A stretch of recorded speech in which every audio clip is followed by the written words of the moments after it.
నేడు స్పీకర్ గడ్డం ప్రసాద్ తో కేసీఆర్ భేటీ. పార్టీ ఫిరాయింపు ఎమ్మెల్యేలపై చర్యలు తీసుకోవాలని డిమాండ్.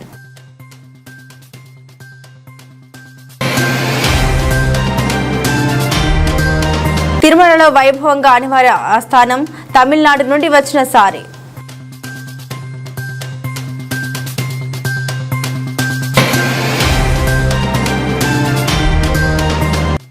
రుణమాఫీ గైడ్ లైన్స్ పై హరీష్ రావు ఫైర్. చెప్పేది ఒకటి చేసేది మరొకటి అంటూ కాంగ్రెస్ పై మండిపాటు.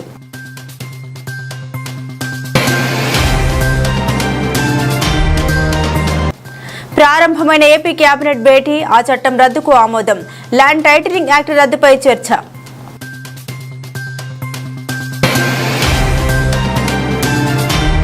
వివరాల్లోకి వెళ్తే పార్టీ ఫిరాయింపుదారులపై అనర్హత వేటు వేయాలని కోరుతూ బీఆర్ఎస్ వర్కింగ్ ప్రెసిడెంట్ కేటీఆర్, మాజీ మంత్రి హరీష్ రావు తదితరులు స్పీకర్ ను కలిశారు. పార్టీ ఫిరాయింపుదారులపై అనర్హత వేటు వేయాలని కోరుతూ బీఆర్ఎస్ వర్కింగ్ ప్రెసిడెంట్ కేటీఆర్, మాజీ మంత్రి హరీష్ రావు తదితరులు స్పీకర్ ను కలిశారు. స్పీకర్ కు వినతి పత్రాన్ని సమర్పించారు. అనంతరం కేటీఆర్ మీడియాతో మాట్లాడారు. మా పార్టీకి చెందిన 10 మంది ఎమ్మెల్యేలు, 6 ఎమ్మెల్సీలు పార్టీ మారారని తెలిపారు. స్పీకర్ 6 మాసాల్లోపు పార్టీ ఫిరాయింపుల ఫిర్యాదుపై చర్యలు తీసుకోవాలని సుప్రీంకోర్టు చెప్పిందన్నారు. మణిపూర్ లో ఓ ఎమ్మెల్యేను అలాగే డిస్క్వాలిఫై చేశారని తెలిపారు. అనర్హతపై నిర్ణయాధికారం స్పీకర్ కి ఉన్నప్పటికీ 3 నెలల్లోపు నిర్ణయం తీసుకోవాలని చెప్పిందని కేటీఆర్ అన్నారు. On disqualification within 3 months అనే సుప్రీం కోర్టు తీర్పు ఏదైతే ఉన్నదో, జనవరి 2020 సంవత్సరంలో స్పీకర్ గారు ఖచ్చితంగా 3 నెలల లోపల తన దగ్గరికి వచ్చిన డిస్క్వాలిఫికేషన్ పిటిషన్ ని, ఫిరాయింపుల మీద వచ్చిన కంప్లైంట్ ను యాక్షన్ తీసుకోవాలనే తీర్పు ఏదైతే ఉన్నదో దాన్ని వారికి చాలా వివరంగా justice Nariman, justice Aniruddha Bose, justice Ram Subramanian ముగ్గురిచ్చిన తీర్పును వారికి గుర్తు చేయడం జరిగింది. ఆ రోజు సుప్రీంకోర్టు ఇచ్చిన తీర్పును అనుసరించి మణిపూర్లో కాంగ్రెస్ ఎమ్మెల్యే శ్యామ్ కుమార్ అనే కాంగ్రెస్ ఎమ్మెల్యే ఎవరైతే పార్టీ ఫిరాయించారో వారి మీద అక్కడి మణిపూర్ స్పీకర్ గారు డిస్క్వాలిఫికేషన్ కూడా చేసిన విషయాన్ని కూడా స్పీకర్ గారి దృష్టికి తీసుకొని రావడం జరిగింది. ఇక్కడ జరిగిన ఉదంతం కూడా ఈ 10 మందిది కూడా సేమ్ ఇన్స్టెన్స్ కాబట్టి మీరు ఆల్రెడీ ఒక కవర్డ్ సుప్రీంకోర్టు జడ్జిమెంట్ లో ఉన్నారు. దయచేసి మీరు ఈ విషయంలో మరి నిర్ణయం తీసుకోండి. తీసుకోకపోతే స్పీకర్ పదవికి కూడా అగౌరవం వచ్చే విధంగా ఉంటుంది. ఎందుకంటే సుప్రీంకోర్టు చెప్పిన తర్వాత కానీ మీరు నిర్ణయం తీసుకోలేదనే పరిస్థితి వస్తుందని చెప్పి స్పీకర్ గారికి విజ్ఞప్తి చేయడం జరిగింది. స్పీకర్ గారికి సుప్రీంకోర్టు జడ్జిమెంట్ కూడా చదివి కూడా నేను వినిపించాను. అందులో జడ్జిమెంట్ లో ఏముందో కూడా ఒక్క నిమిషం మీకోసం కూడా చదివి వినిపిస్తాను. సుప్రీంకోర్టు జడ్జిమెంట్ లో దిస్ ఇస్ కేశం మేఘచంద్ర సింగ్, అంటే ఆయన ప్రదేశ్ కాంగ్రెస్ కమిటీ అధ్యక్షుడు మణిపూర్, ఆయన వర్సెస్ స్పీకర్ మణిపూర్ లెజిస్లేచర్. దానిలో జనవరి 2020లో అక్కడ సుప్రీంకోర్టు ఇచ్చిన తీర్పు ఏంది అంటే చాలా స్పష్టంగా చెప్పారు. ఏమంటారంటే, therefore in any manner interdict judicial review in aid of the speaker arriving at a prompt decision as to disqualification under the provisions of the 10th schedule. Indeed, the speaker in acting as a tribunal under the 10th schedule is bound to decide disqualification petitions within a reasonable period. What is reasonable period will depend on the facts of each case, but absent exceptional circumstances for which there is good enough reason, a period of 3 months from the date on which the petition is filed is the outer limit within which disqualification. అక్కడ supreme court తీర్పు ఉంది. దయచేసి speaker గౌరవాన్ని, శాసనసభ గౌరవాన్ని కాపాడండి. Supreme court మీకు direction ఇచ్చే పరిస్థితి తెచ్చుకోవద్దు అంటూ కూడా స్పీకర్ గారిని మేము అభ్యర్థించడం జరిగింది. నేను తప్పకుండా పరిశీలిస్తానని చెప్పి స్పీకర్ గారు అన్నారు. ఇంకా వారికి చాలా విషయాలు కూడా చెప్పినాం. ఈ కాంగ్రెస్ పార్టీ ఏ పార్టీ అయితే ఈరోజు ఒకవైపు రాజ్యాంగం పట్టుకుని రాహుల్ గాంధీ గారు ఢిల్లీలో పోజులు కొడుతున్నారో, నేను రాజ్యాంగ సంరక్షకుని అని, అదే కాంగ్రెస్ పార్టీ ఇవాళ రాజ్యాంగ భక్షకుల మాదిరిగా ఏ రకంగా వ్యవహరిస్తున్నారో కూడా వారికి వివరంగా చెప్పడం జరిగింది.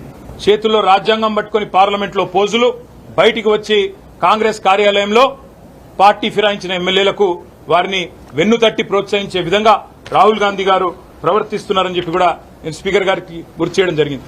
ఇది కాంగ్రెస్ పార్టీ యొక్క జాతీయ మేనిఫెస్టో. ఇదే మన తెలంగాణలోనే తుక్కుగూడలో విడుదల చేయడం జరిగింది న్యాయపత్ర. అందులో కూడా కాంగ్రెస్ పార్టీ చాలా స్పష్టంగా చెప్పింది.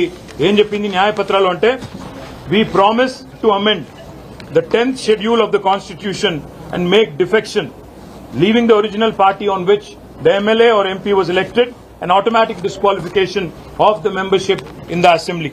ఇది వారు చెప్పిన మాట. ఇది కూడా స్పీకర్ గారికి చదివి వినిపించాం. హర్యానాలో ఇదే కాంగ్రెస్ పార్టీ కొట్లాడుతా ఉంది.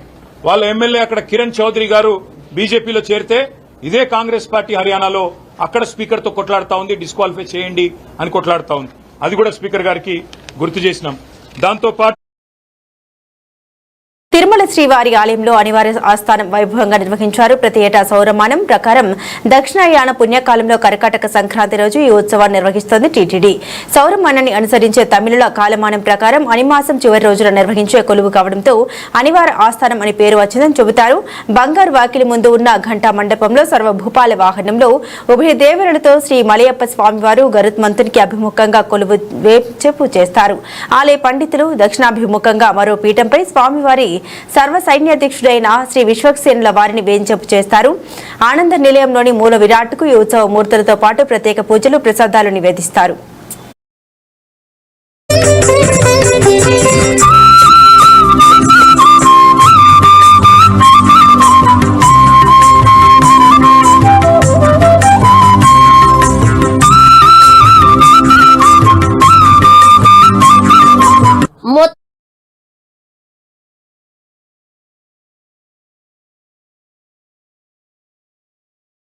చెక్కుల పంపిణీ కార్యక్రమంలో తలెత్తిన ప్రోటోకాల్ రగడ వివాదానికి దారితీసింది.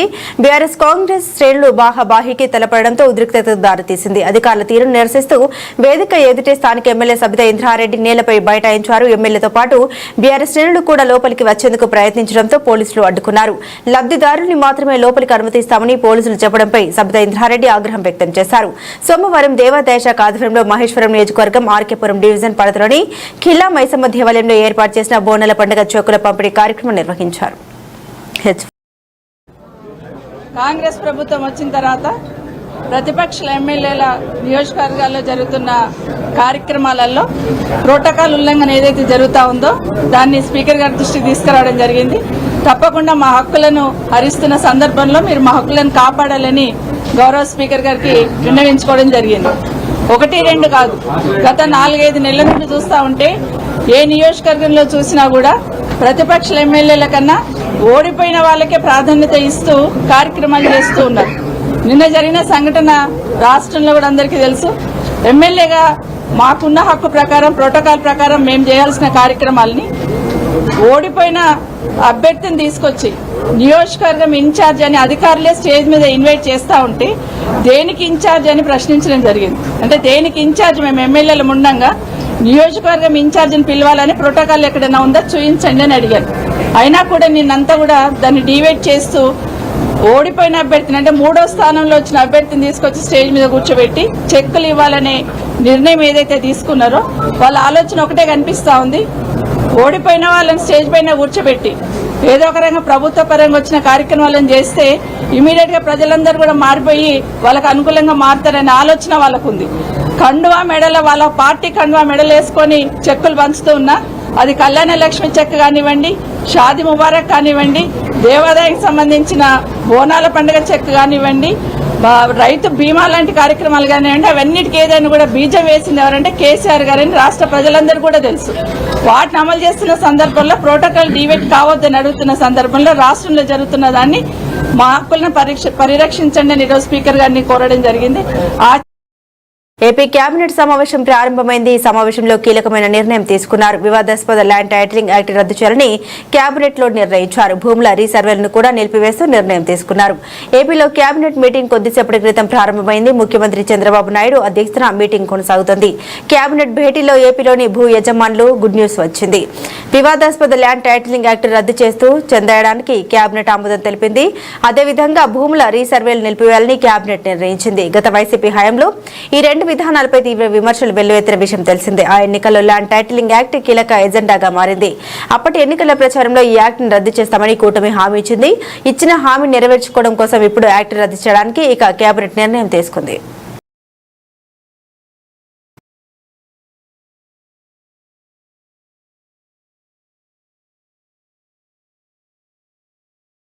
18 డిసెంబర్ 12 నుండి 2023 డిసెంబర్ 9 మధ్య రుణాలు తీసుకున్న లేదా రెన్యువల్ చేసుకున్న వారిని అర్హులుగా గుర్తించింది. వాణిజ్య గ్రామీణ సహకార బ్యాంకుల్లో తీసుకున్న రుణాలకు మాత్రమే మాఫీ వర్తిస్తుందని స్పష్టం చేసింది. రైతులకు 2 లక్షల రూపాయల రుణమాఫీకి సంబంధించి రేవంత్ సర్కార్ విడుదల చేసిన గైడ్ లైన్స్ పై ఫైర్ అయ్యారు మాజీ మంత్రి హరీష్ రావు. ఈ మేరకు ఓ ట్వీట్ చేశారు. రుణమాఫీ పథకం అమలు విషయంలో ప్రభుత్వం విడుదల చేసిన గైడ్ లైన్స్ చూస్తే రైతుల వలపోతల కంటే వడపోతలపైనే ఎక్కువ దృష్టి పెట్టిందని ఎద్దేవా చేశారు. ఎన్నికల సమయంలో ఒక మాట, అధికారంలోకి వచ్చాక మరో మాట అంటూ మండిపడ్డారు హరీష్ రావు. చెప్పేది ఒకటి చేసేది మరొకటి అనే పద్ధతి చేయి గుర్తు పార్టీకి అలవాటుగా మారిందంటూ సెటైర్ వేశారు హరీష్ రావు. ఈ గైడ్ లైన్స్ పెట్టి కోతలు పెట్టే ప్రయత్నం చేస్తా ఉన్నారు. రుణమాఫీ గైడ్ లైన్స్ అంటే ఏమో అనుకున్నాం, గోల్డ్ లోన్స్ కంటే దారుణంగా ఉన్నాయి.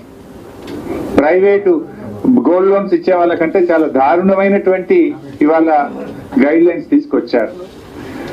రైతు అంటే రైతు అంతే తప్ప ఈ అయితేంది గీతేంది ఈ షరతులు అవసరం లేదు. రైతా కాదా చూడండి. ఇవాళ ఎట్లా కనబడుతుందంటే చేతల పాలన పోయి షరతుల పాలన వచ్చినట్టుగా కనబడతా ఉంది. ఇప్పటికే ఈ ప్రభుత్వం వచ్చిన తర్వాత యాసంగిలో సరిగా పంటలు పండలే, కరువు పరిస్థితులు ఏర్పడ్డాయి. రాష్ట్రంలో అన్నా క్యాంటీన్లు అన్ని ఆగస్టు 15 నుండి ప్రారంభించాలని ప్రభుత్వం నిర్ణయించినట్లు ఏపీ శాసనసభాధిపతి చింతకల అయ్యన్న పాత్రుడు అన్నారు. ఈ మేరకు ఆయన అనకాపల్లి జిల్లా నర్సీపట్నంలో సిద్దమవుతున్న అన్నా క్యాంటీన్ భవనాన్ని అధికారులతో కలిసి సందర్శించారు. రాష్ట్ర వ్యాప్తంగా పేద ప్రజలకు ₹2 భోజనం అందించే పథకానికి సీఎం చంద్రబాబు శ్రీకారం చుట్టగా దాన్ని గత వైఎస్ఆర్సీపీ ప్రభుత్వం చాలా చోట్ల విధ్వంసాలకు పాల్పడి నీరు గార్చిందని ఆవేదన వ్యక్తం చేశారు. అన్నా క్యాంటీన్లు ఆగస్టు 15 నాటికి పునర్నిర్మాణం చేసి వాటిని ప్రారంభించడానికి చర్యలు తీసుకుంటున్నామని అయ్యన్న పాత్రుడు పేర్కొన్నారు. నర్సీపట్నంలోని అన్నా క్యాంటీన్లకు అంతకు ముందే వినియోగంలోకి తీసుకురావాలని సన్నాహాలు చేస్తున్నట్లు ఆయన వివరించారు. అసెంబ్లీలో జెండా వందన కార్యక్రమం ఉండడంతో 15వ తేదీన అందుబాటులో ఉండడం లేదని, అందుకోసం నర్సీపట్నంలో ముందుగానే ప్రారంభించనున్నట్టు ఆయన తెలిపారు. అందుకు క్యాంటీన్ కు సంబంధించిన పెండింగ్ పనులు త్వరితగతిన పూర్తి చేయాలని అధికారులను ఆయన ఆదేశించినట్లు తెలిపారు. అన్నా క్యాంటీన్ పెట్టాలని చెప్పి నిర్ణయం తీసుకున్నాం. ఎందుకు తీసుకున్నామంటే చాలామంది పేదవారు ఉన్నారు. ఏ టౌన్లోకి ఏదో పని మీద వస్తుంటారు, హాస్పిటల్ పని మీద ఏదో పని మీద వస్తుంటారు. వాళ్ళు నిత్యం హోటల్కి వెళ్ళాలంటే కష్టం కాబట్టి అటువంటి వారి అందరికీ కూడా రాష్ట్ర వ్యాప్తంగా అన్ని నియోజకవర్గాల్లో కూడా చెయ్యాలని ఒక నిర్ణయం తీసుకోవడం జరిగింది. ఆ రోజున ఆ నిర్ణయం ప్రకారంగా మన నియోజకవర్గంలో కూడా ఇక్కడ అన్నా క్యాంటీన్ రన్ చేసాం, బ్రహ్మాండంగా రన్ చేసాం ప్రభుత్వం ద్వారా. తర్వాత ఈ ప్రభుత్వం వచ్చిన తర్వాత ఏదో కక్ష సాధింపు చంద్రబాబు నాయుడు గారు పెట్టారు కాబట్టి మేము ఉంచకూడదన్న నిర్ణయంతో మొత్తం రాష్ట్ర వ్యాప్తంగా అన్నా క్యాంటీన్లు ఆఫ్ చేశారు. కొన్ని చోట్ల అయితే కొన్ని ప్రాంతాల్లో అయితే అన్నా క్యాంటీన్ని ధ్వంసం చేసేసారు. ఏంటో కక్ష నాకు తెలియదు, మరి ఇది చేశారు. మరి అప్పటి నుంచి కూడా మళ్ళీ మన ప్రభుత్వం వచ్చేసరికి పెట్టాలని నిర్ణయంకి వచ్చాం.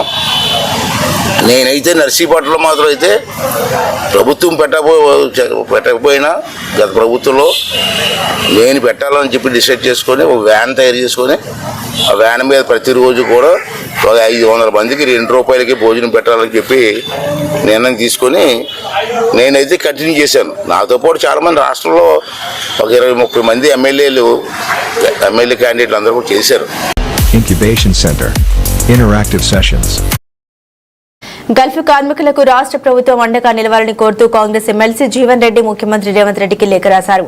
అదే ప్రతులను ఉప ముఖ్యమంత్రి బట్టి విక్రమార్క, మంత్రి శ్రీధర్ బాబు, ప్రధాన కార్యదర్శి శాంతికుమారులకు పంపారు. గల్ఫ్ కార్మికులు విదేశాల్లో మరణిస్తే 5 లక్షల ఆర్థిక సహాయం ఇవ్వాలని, గల్ఫ్ నుండి వచ్చిన వారికి ఉపాధి పథకాల్లో ప్రాధాన్యత ఇవ్వాలని లేఖలో పేర్కొన్నారు.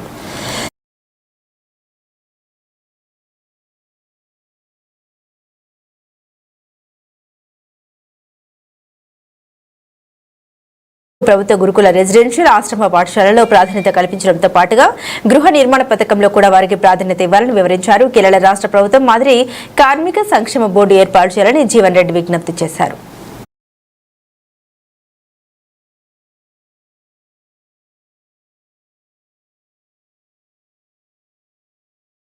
ఉద్యోగుల గ్యారంటీ పెన్షన్ పథకం జీపీఎస్ జీవో గెజిట్ నిలిపివేతపై ఏపీ ఎన్జీఓ నేతలు హర్షం వ్యక్తం చేశారు. జీపీఎస్ తో తీవ్ర నష్టం జరుగుతుందని చెప్పినా గత ప్రభుత్వం వినలేదని మండిపడ్డారు. ఉద్యోగులకు చేటు చేసే జీవోను రద్దు చేయడంపై ముఖ్యమంత్రి చంద్రబాబుకు ఉద్యోగులు కృతజ్ఞత తెలిపారు. కూటమి ప్రభుత్వం జీపీఎస్ ను రద్దు చేసి ఓపీఎస్ ను పునరుద్ధరించాలని కోరారు. గత ప్రభుత్వంలో ఉద్యోగులపై పెట్టిన అక్రమ కేసుల్ని కొట్టారని విన్నవించారు. ఇస్తామని మాట చెప్పడం జరిగింది. వారం కాదు కదా, నెలలు గడిచాయి, సంవత్సరాలు గడిచాయి, 5 సంవత్సరాలు పూర్తి టైం కూడా అయిపోయింది. జీపీఎస్ అని గ్యారెంటీ పెన్షన్ స్కీమ్ అని తీసుకురావడం జరిగింది. ఉద్యోగులు ఉపాధ్యాయులు ఎవరూ కూడా వద్దని చెప్పినా కూడా పెడచెవిన పెట్టి మా మాట వినకుండా అక్టోబర్ 2023లో దాన్ని అసెంబ్లీలో పెట్టి జీపీఎస్ విధానాన్ని పాస్ చేయడం జరిగింది. మరి సిపిఎస్ నుంచి ఓపీఎస్ దిశగా ఎంత వీలుంటే ఉద్యోగులు ఉపయోగపడంగా మెరుగైనదిగా ఇవ్వాలని మేము కోరుకుంటున్నాము.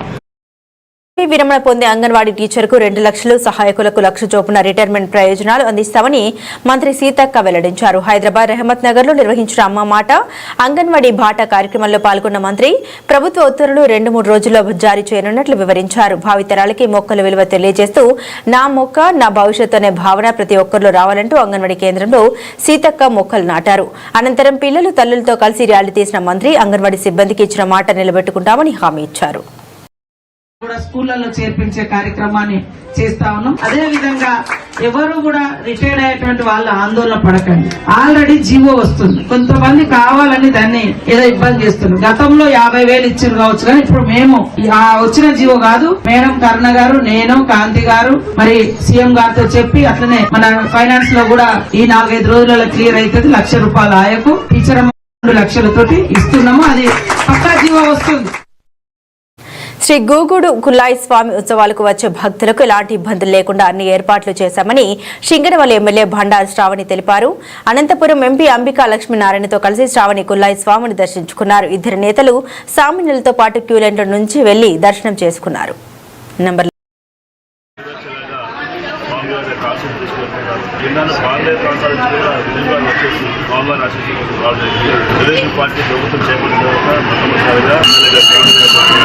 ఇప్పుడు మన తెలుగుదేశం పార్టీ గవర్నమెంట్ వచ్చినాక ఎమ్మెల్యే అయిన మొదటి ఉత్సవాలు చాలా బాగా జరుగుతూ ఉన్నాయి. భక్తులకు ఇబ్బంది కలగకుండా ఉండడానికి ఏ చిన్నది కూడా మనము వదలకుండా అధికారులందరితో కూడా ఈ ఉత్సవాలను చాలా బాగా జరుపుకోవడం జరుగుతూ ఉంది. అన్నం పెట్టే రైతును అప్పుల ఊబి నుండి ఆశల సాగు క్షేత్రం వైపు నడిపించే బృహత్తర సాహసం రైతు రుణమాఫీ పథకమని ముఖ్యమంత్రి రేవంత్ రెడ్డి అభివర్ణించారు. నాడు మన్మోహన్ సింగ్ సారథ్యంలో దేశ రైతాంగానికి, నేడు ప్రజాప్రభుత్వం పాలనలో రాష్ట్ర రైతాంగానికి ఎంత భారమైనా ఏకకాలంలో రుణమాఫీ చేస్తున్న ఘనత కాంగ్రెస్ పార్టీదేనన్నారు. రాహుల్ గాంధీ ఇచ్చిన మాటకు కట్టుబడి ఆగస్టు 15లోగా 2 లక్షల రూపాయల రుణమాఫీ అమలు చేస్తామన్నారు. ప్రజాప్రభుత్వం ప్రతి నిర్ణయంలో రైతు సంక్షేమం కోణం ఉంటుందని, ఇది రైతన్నకు మీ రేవంత్ అన్న మాట అంటూ సీఎం ఎక్స్ మాధ్యమం ద్వారా తెలియజేశారు.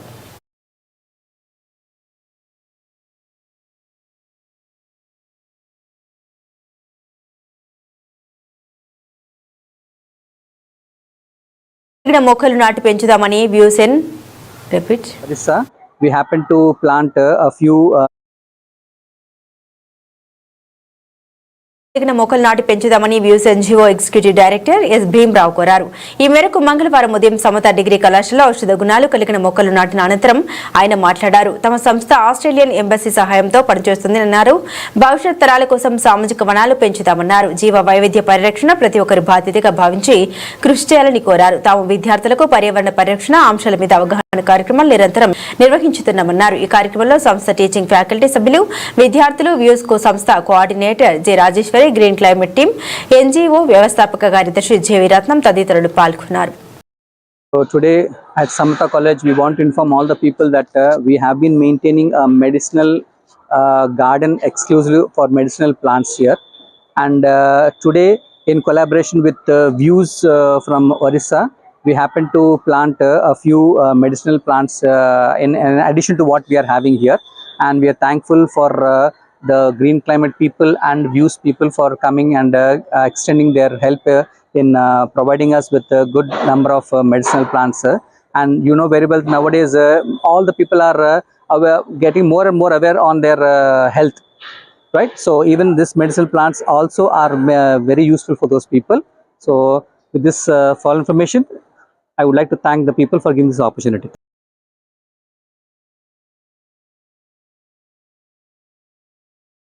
నమస్కారం. ఈరోజు మా సమత బొటానికల్ గార్డెన్లో మేము పెంచుతున్న ఈ మెడిసినల్ ప్లాంట్స్తో పాటు మరికొన్ని ప్లాంట్స్ని పెంచడానికి ఈరోజు వ్యూస్ సంస్థ వారు మాకు సహాయం చేసినందుకు చాలా సంతోషంగా ఉంది. సో మెడిసినల్ గార్డెన్ మనం అనుకుంటాం అందరం ఎంతో ఎఫర్ట్స్ పెడితే కానీ పెంచలేము అని చెప్పి, కానీ మనం ప్లాన్ చేసుకుంటే కొంచెం ప్లేస్లో కూడా పెంచవచ్చు.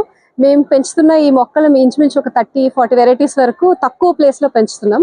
ఒకప్పుడు ఇది ఖాళీగా ఉన్న ఈ ల్యాండ్ని మాకు 23 పాస్డ్ అవుట్ బిఎన్సి బ్యాచ్ పిల్లలు డెవలప్ చేసి పెట్టారు. తర్వాత ఇప్పుడున్న ఈ పిల్లలందరూ కూడా దీన్ని సంరక్షిస్తున్నారు.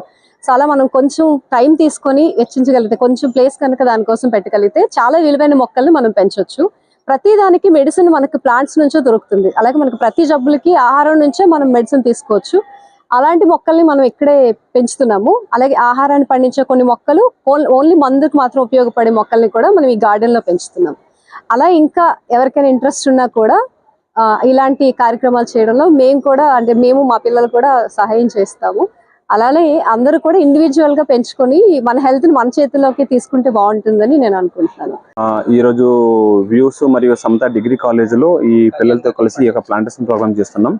ఈ యొక్క ప్రోగ్రామ్ యొక్క ముఖ్య ఉద్దేశం ఏంటంటే విశాఖపట్నంలో ఉన్న యూత్ కి, ముఖ్యంగా యంగ్ స్టూడెంట్స్ కి క్లైమేట్ చేంజ్ మీద అవేర్నెస్ ను జనరేషన్ చేసి ప్రతి ఒక్క యూత్ కి క్లైమేట్ చేంజ్ మీద, ఈ యొక్క ఎన్విరాన్మెంట్ మీద ఏ విధంగా మనం ప్రొటెక్షన్ చేయాలి అనే ఒక ఉద్దేశంతో వ్యూస్ సమత కాలేజ్ మరియు ఆస్ట్రేలియన్ ఎంబసీతో కలిసి ఒక 15 కాలేజు అండ్ హై స్కూల్ ఈ యొక్క ప్రోగ్రామ్ ఆరంభిస్తున్నాం.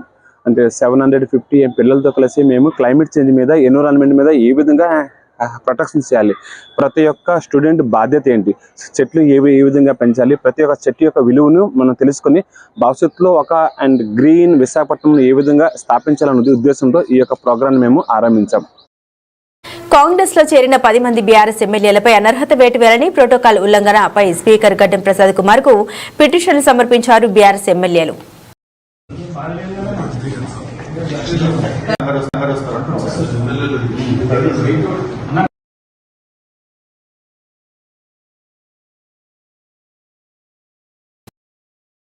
మండలం 10వ తరగతి 1995-1996 సంవత్సరం పూర్వ విద్యార్థులు ఆత్మీయ సమ్మేళన కార్యక్రమం నిర్వహించారు. తాడ్వాయి మండల కేంద్రంలోని మా ఫంక్షన్ హాల్లో 10వ తరగతి పూర్వ విద్యార్థుల ఆత్మీయ సమ్మేళనం ఉపాధ్యాయుల ఆధ్వర్యంలో ఘనంగా నిర్వహించుకున్నారు. ముందుగా గురువులకు పాదాభివందనం చేస్తూ పూలమాలలతో సన్మానిస్తూ షీల్డ్ కవర్ ఇవ్వడం జరిగింది. ఈ సందర్భంగా ఉపాధ్యాయులు రాధాకృష్ణన్ మాట్లాడారు. 28 సంవత్సరాల క్రితం చదువుకున్న తోటి శిష్యులు ఇప్పటికీ ఉపాధ్యాయుల్ని గురు భక్తి భావంతో గుర్తు పెట్టుకుని తాము చెప్పిన చదువుకు ఇలా పూర్వ విద్యార్థుల ఆత్మీయ సమ్మేళనం చాలా గర్వంగా ఉందని తెలిపారు. 28 సంవత్సరాల తర్వాత పూర్వ విద్యార్థులు సమ్మేళనం చేసుకోవడం చాలా ఆనందంగా ఉందని తెలిపారు. 1995-96 సంవత్సరం 10వ తరగతి బ్యాచ్ విద్యార్థులు ఇంత సంస్కృతి, వినయ, విధేయత ఉండడం గొప్ప గర్వించదగిన విషయమన్నారు. మా ఉపాధ్యాయ బృందానికి మాకు గర్వంగా ఉందని, ఇలాగే ఎప్పటికీ కష్ట సుఖాల విద్యార్థులు కలిసిమెలిసి ఉండాలని, ఇలాంటి ఆత్మీయ సమ్మేళనాలు ప్రతి సంవత్సరం ఐకమత్యంగా నిర్వహించుకోవాలని తెలిపారు. అనంతరం విద్యార్థి ఎల్లన్న యాదవ్ మాట్లాడుతూ గత కొద్ది రోజుల క్రితం మాతో చదువుకున్న తోటి మిత్రుడు రాజేందర్ అనారోగ్యంతో మృతి చెందడంతో 2 రోజులు 50,000 రూపాయలు 10వ తరగతి క్లాస్మేట్ బృందం చందాలుగా వసూలు చేసి వాళ్ళ కుటుంబానికి ధైర్యం, భరోసా ఇస్తూ స్ఫూర్తిదాయకంగా నిలిచారని తెలిపారు. ఈ కార్యక్రమంలో పాల్గొన్న వారు ఉపాధ్యాయ బృందం మరియు విద్యార్థులు తదితరులు పాల్గొన్నారు.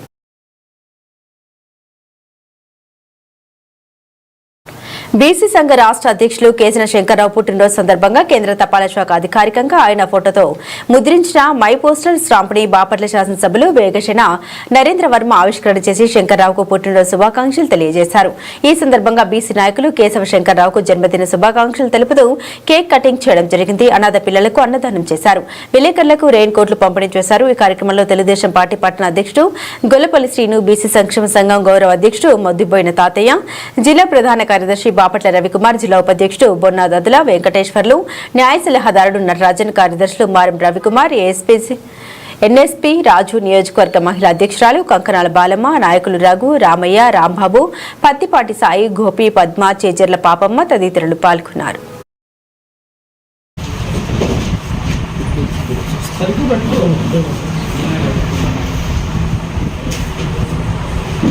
చాలా అరుదైన గౌరవం.